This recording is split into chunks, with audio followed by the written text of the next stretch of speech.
What's up, y'all? Today we're diving into the year Kendrick Lamar just had, and I don't say this lightly, it's one for the history books. We're talking broken records, historic performances, jaw-dropping chart runs, and a cultural impact that's impossible to ignore. This isn't just a highlight reel, this is a deep dive into how one artist completely dominated music, live shows, and the public conversation in ways we haven't seen in years. Let's start with the Grammys. Early in the year, Kendrick walked into the 67th Annual Grammy Awards with 5 nominations for his smash hit, Not Like Us. Most artists dream of winning just one category at that level, but Kendrick, he swept them all. Record of the Year, Song of the Year, Best Rap Performance, Best Rap Song, and Best Music Video.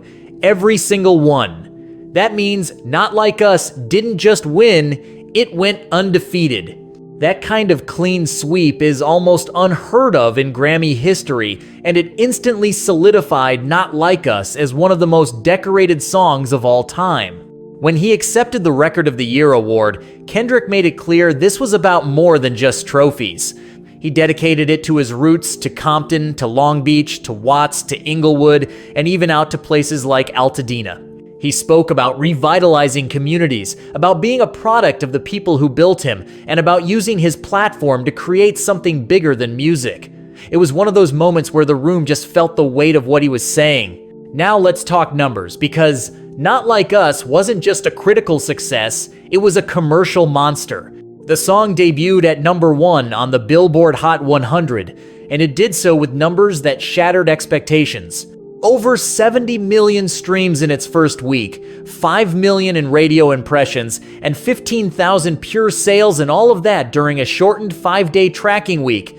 That made it the first rap song in history to debut at the top of the Hot 100 under those conditions. But Kendrick wasn't done. Not Like Us would go on to hit number 1 again and again.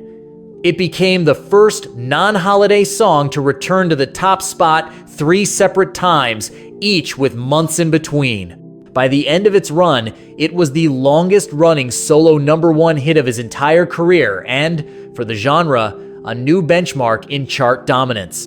And here's the kicker. It stayed on the Hot 100 for a full 52 weeks, an entire year, making it the first rap track ever to achieve that milestone. Then there's Luther, his massive collaboration with SZA. That song was another record breaker, forcing Kendrick to replace himself at number 1 on the Hot R&B hip-hop songs chart. That's right, he dethroned himself. And not just once. Kendrick became the first artist in history to log 3 consecutive number 1s without interruption.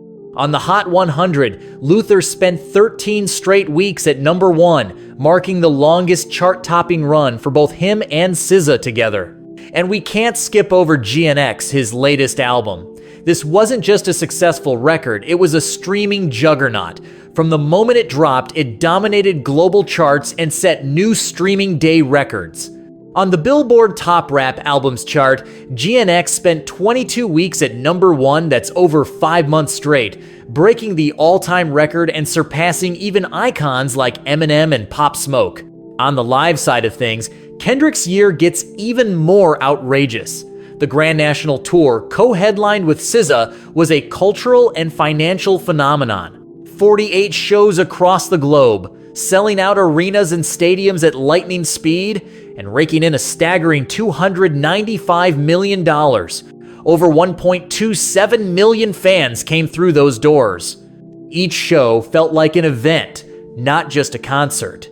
The Seattle stop became legendary. 60,000 fans packed in, generating nearly $15 million in a single night. That set the record for the highest-grossing hip-hop concert ever. And that wasn't the first time he did it. Earlier in Dallas, he pulled in almost 12 million, breaking the previous record and then beat his own record later in the same year. He's now the first rapper in history to break the 9 million mark in concert revenue twice. Then, of course, we've got the Super Bowl LIX halftime show. 133.5 million viewers tuned in, the largest halftime audience in US history. Bigger than Beyoncé. Bigger than Michael Jackson. Bigger than anyone. The performance itself was a masterclass in storytelling, production design, and sheer energy. It blended cinematic visuals with hard-hitting social commentary, all while delivering a set list that had the crowd roaring from start to finish. That halftime performance didn't just get applause, it got awards buzz. 4 Emmy nominations followed: Outstanding Variety Special, Live, Outstanding Directing, Outstanding Music Direction, and Outstanding Choreography. That's proof that it wasn't just a good show, it was television history. And all of this happened while Kendrick was in the middle of one of the most public rap beefs of the decade. Not Like Us was aimed squarely at Drake, and it reignited a feud that had been simmering for years. The track pulled no punches, and it quickly became a cultural talking point far beyond music circles. At the same time, Drake launched defamation lawsuits and accused labels of exploiting diss tracks for profit, which only added fuel to the fire and kept both artists in the headlines. The thing about Kendrick, though, is that while the beef made noise, it never overshadowed the art. If anything, it amplified it. He managed to balance the competitive fire of hip-hop with the discipline and vision of an artist who knows exactly what story he's telling.